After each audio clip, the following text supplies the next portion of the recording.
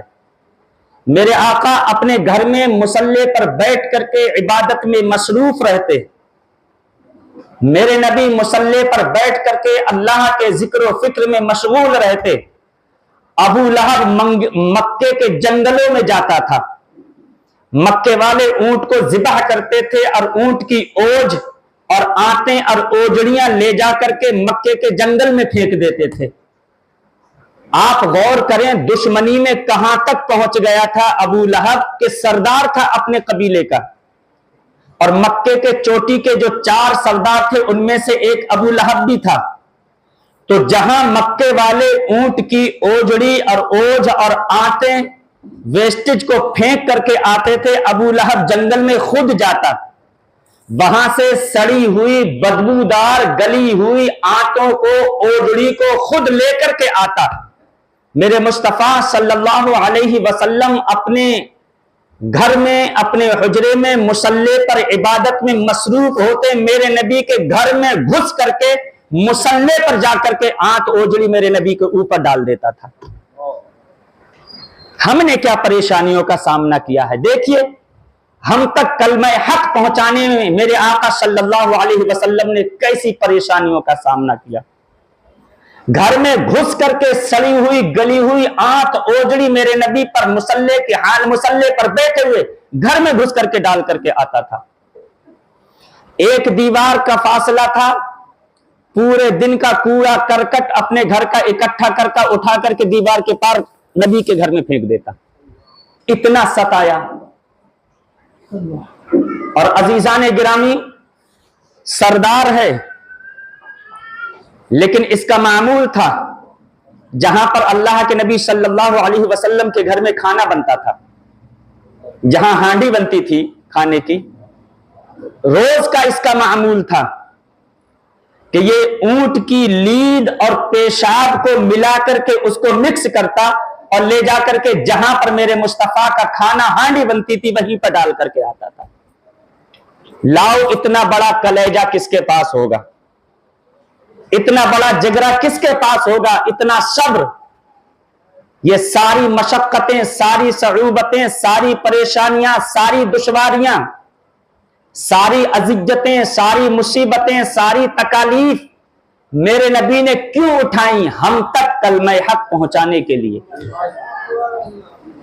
میرے مصطفیٰ نے یہ ساری پریشانیاں ہم تک اس اسلام کو، اس کلمہ حق توحید کے پیغام کو پہنچانے کے لیے یہ ساری پریشانیاں میرے نبی نے اٹھائی ہیں۔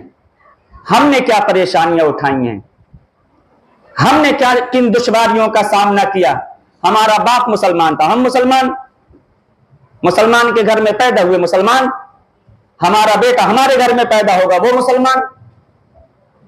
ہم نے تو کبھی اسلام کی خاطر اتنا خون بھی نہیں بہایا ہے کہ جتنا خون مچھر بیٹھ کر کے پی لے، بتائیے کسی نے بہایا ہے؟ آپ پڑھیں شروع سے تاریخ، میرے نبی کو کتنا ستایا گیا، اگلے آپ پڑھیں گے، اب تو ٹائم ہی ہو رہا ہے، 3-4 دن باقی رہ گئے ہیں، سنیں گے، لیکن انشاءاللہ پھر کبھی وقت ملا تو سرکار کی سیرت اور بھی بتاؤں گا۔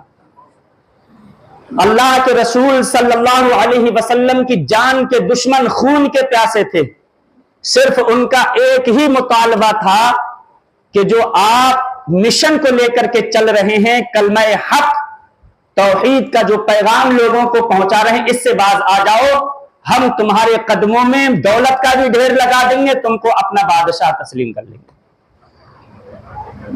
لیکن میرے نبی نے فرمایا تھا لو وضع الشمس علی یمینی والقمر فی یساری ما ترکت ھذا الدین حتی یظہرہ اللہ ھذا الدین۔ میرے نبی نے فرمایا اگر یہ سورج کو میرے داہنے ہاتھ پہ رکھ دیں، چاند کو میرے بائیں ہاتھ پہ رکھ دیں، اور مجھ سے یہ امید رکھیں کہ میں اس کلمہ حق کی دعوت و تبلیغ سے باز آ جاؤں، تو میرے نبی نے فرمایا میں اپنی جان تو دے سکتا ہوں لیکن کلمہ حق اور اسلام کی دعوت و تبلیغ سے باز نہیں آ سکتا۔ فرمایا میں اس وقت تک لوگوں تک کلمہ حق پہنچاتا رہوں گا جب تک کہ اللہ اس دین کو غلبہ عطا نہ فرما دے۔ تو ابو لہب حضور کا حقیقی چچا تھا، اور اتنا بدبخت، مکہ شریف میں دو بازار سب سے مشہور منڈیاں دو ہیں، ذوالمجاز اور عکاظ، عربی میں ان کے نام ہیں۔ لوگ ملک شام سے یہاں ان منڈیوں میں تجارت کرنے کے لیے آتے تھے، ملک یمن سے لوگ تجارت کرنے کے لیے آتے تھے، مصر سے تجارت کرنے کے لیے آتے تھے، قرب و جوار سے تجارتی قافلے ان منڈیوں میں آتے تھے۔ اللہ کے رسول صلی اللہ علیہ وسلم کی عادت کریمانہ تھی، میرے آقا صلی اللہ علیہ وسلم ان منڈیوں میں تشریف لے جاتے، جہاں تجارتی قافلے رہتے تھے اللہ کے نبی ان کو دعوت توحید پیش فرماتے، میرے آقا ان کو دعوت و تبلیغ فرماتے۔ ابو لہب حضور کے پیچھے پیچھے لگا رہتا تھا، جب اللہ کے نبی لوگوں کے درمیان میں تشریف فرما ہوتے، لوگوں کو سمجھاتے، توحید کا پیغام دیتے، توحید باری تعالی احکام الہیہ کی تبلیغ فرماتے، تو سنو ابو لہب پیچھے سے پہنچ جاتا اور کہتا یا ایھا الناس لا یغرنکم محمد عن دین آبائکم وعن دینکم ودین آبائکم، اے لوگو یہ میرا بھتیجا پاگل ہو گیا ہے، معاذ اللہ، یہ میرا بھتیجا دیوانہ ہو گیا ہے، یہ میرا بھتیجا مجنون ہو گیا ہے، اے لوگو ان کی بات مت سننا، ورنہ تم اپنے دین سے بھی پھر جاؤ گے، اپنے باپ دادا کے دین سے بھی پھر جاؤ گے، یہ تم کو تمہارے دین سے پھیر دے گا۔ حضرات جہاں جہاں میرے مصطفیٰ جاتے تھے یہ پیچھے پیچھے لگا رہتا تھا، جہاں قافلے والوں کو، لوگوں کو میرے مصطفیٰ بازاروں میں سمجھاتے تھے، توحید باری تعالی احکام الہیہ کی تبلیغ فرماتے، میرے عزیزو یہ وہاں جا کر کے لوگوں کو بہکاتا تھا، اور جب لوگ نہ ہلتے تھے بلکہ پیارے آقا کی بات بغور سنتے تھے تو اتنی شیطانی کرتا تھا کہ جیسے آج کے چھوٹے چھوٹے بچے کرتے ہیں۔ پتہ کیا کرتا؟ جب لوگ ہلتے نہیں تھے اور برابر حضور کی بات سنتے تو نیچے ہاتھ ڈالتا اور ایسے ریت اٹھاتا، ریت اڑا دیتا، سارے لوگوں کے منہ میں بھرتی، کسی کی آنکھوں میں بھرتی، تاکہ کوئی بھی حضور کی بات نہ سن سکے۔ شور مچاتا، زور زور سے چیختا وہیں پر جہاں میرے آقا توحید باری تعالی احکام الہیہ کی تبلیغ فرماتے، تاکہ حضور کی بات لوگوں کے کانوں تک نہ پہنچے۔ بتائیے کتنی کوششیں کی گئیں اس مذہب اسلام کو بحیثیت دین ناکام بنانے کی، اور آج وہی دین ہے جس کو ہم فالو کر رہے ہیں۔ آج دنیا کے کونے کونے، خطے خطے، حصے حصے، جہاں انسانیت ہے وہاں پر مذہب اسلام موجود ہے، تو گھبرانے کی ضرورت نہیں ہے۔ پڑھو تاریخ، شروع سے ہی بڑی مخالفتیں کی گئیں، لیکن اللہ رب العزت نے اس دین کو غلبہ عطا فرمایا، کوئی نہیں مٹا سکتا۔ ہاں یہ وقتی پریشانیاں ہوتی ہیں جو ہماری بدعمالیوں کی سزا ہوتی ہے، شرط یہ ہے کہ ہم مذہب اسلام کے سانچے میں اپنے آپ کو ڈھال لیں، تو یہ زمین یہ آسمان ہمارے وجود پر ناز کرے گا۔ ابو لہب نے حتی الامکان کوشش کی۔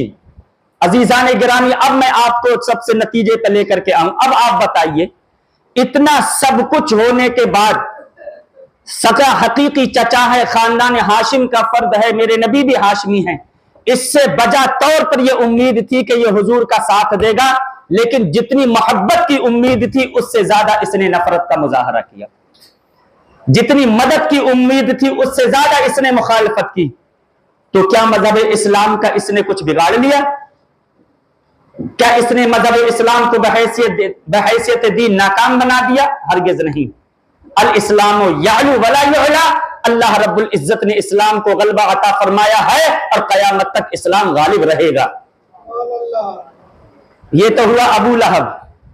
اس کی بیوی ام جمیل،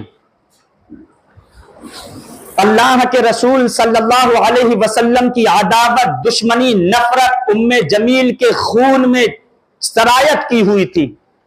جتنی مخالفت، جتنا بڑا دشمن ابو لہب تھا، اس سے زیادہ اور اس سے کم کسی بھی طور پر ام جمیل، اس کی بیوی بھی حضور سے دشمنی میں کسی قدر پیچھے نہیں تھی۔